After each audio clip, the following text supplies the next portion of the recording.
හේතුවෙන් කොරෝනාව ප්‍රතිශීලක කොට්ටාශේ පවුල් 2000කට අයත් පුද්ගලයන් 60000ක් ආරක්ෂිත ස්ථාන 17 කරනවා තිබෙනවා කියලායි කොරෝනාව ප්‍රතිශීලක කාර්යාලය තාවුරු කරන්නේ. මේ වෙද්දී කොරෝනාව ප්‍රදේශීය ස්ථාන රැසක් සම්පූර්ණයෙන්ම ජලයෙන් යට වී තිබෙන බව තමයි අපිට තොරතුරු වාර්තා වෙන්නේ. දැන් ආපදාවට පත් වෙලා ඉන්න මේ ජනතාවට අවශ්‍ය පහසුකම් සැලසීමට අවශ්‍ය ක්‍රියාමාර්ග ගන්න තිබෙන බව කොරෝනාව ප්‍රතිශීලක කාර්යාලය සඳහන් කළා.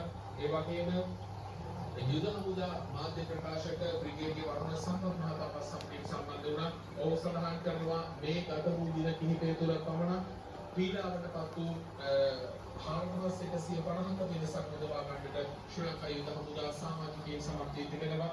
මේ සඳහා යොදවා සිටින සමස්ත හමුදා සමාජිකයන් සංඛ්‍යාව 20500කට අධිකයි.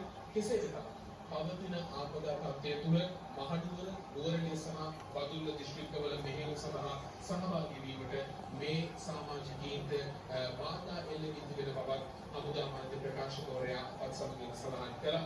ඒ වගේම